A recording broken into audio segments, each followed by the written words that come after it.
एक समय की बात है, एक बार एक गांव में एक धनवान परिवार रहता था और उस परिवार के मुखिया जिसका नाम था हरिशंकर, वह बुद्धिमान, दयालु व अपने परिवार से प्यार करने वाला था। हरिशंकर के दो बेटे थे। बड़ा बेटा मेहनती, दयालु व आज्ञाकारी था। वह पूरे दिन खेतों में काम करता, वह अपने पिता का दाया हाथ था। वही छोटा वाला बेटा जिसके मन में बेचैनी, वह बड़े सपनों का तूफान था। उसकी आंखें हमेशा शहर की तरफ ताकती। गांव का ये शांत जीवन उसे एक पिंजरे की तरह लगता था। फिर एक बार हरिशंकर अपनी हवेली के आंगन में बैठे हुए थे। वही छोटा बेटा उनके पास जाता है और अचानक से कहने लगा, पिताजी, मुझे मेरी विरासत का हिस्सा अभी दीजिए। यह सुनकर हरिशंकर का दिल ठहर सा गया। वह क्रोधित हो गया और उसे डांटने लगा, लेकिन उसने अपने बेटे की आंखों में एक बेचैनी देखी। पिता अपने बेटे की आंखों में आंसू देखकर टूट गया और हरिशंकर ने अपनी संपत्ति का बड़ा हिस्सा, सोना, चांदी, धन उसे दे दिया।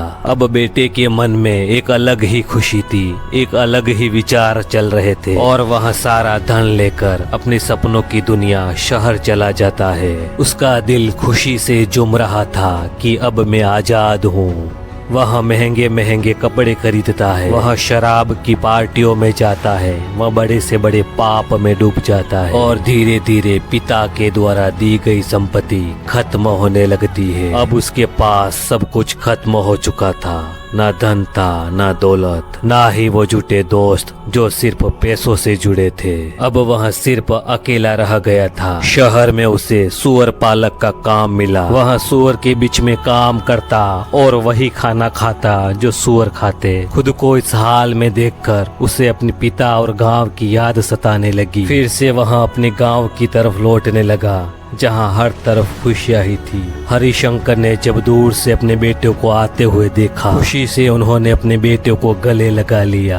बेटा रोते हुए अपने पिता से कहने लगा, मैंने आपकी संपत्ति बर्बाद की है, मैं आपके बेटे के लायक नहीं हूँ। लेकिन जब बेटे ने अपनी खुद की गलती स्वीकार की तो हरिशंकर ने उसे बाहों में भर लिया और बेटे के घर लौटने की खुशी में एक बड़ा जश्न रखा गया। अब वह अपने परिवार के साथ में रहने लगा और मेहनत की रोटी खाने लगा। जिंदगी में कोई भी रास्ता अंतिम नहीं होता। अगर दिल में सच्चाई और हिम्मत हो तो हम हमेशा घर वापस लौट सकते हैं। परमेश्वर के राज्य में घर का दरवाजा हमेशा खुला है। अगर आपने भी अपनी गलतियों में सुधार किया है और परमेश्वर से प्रेम करते हो तो वीडियो को लाइक करें, वह चैनल को सब्सक्राइब करें। परमेश्वर आपको आशीषित करे।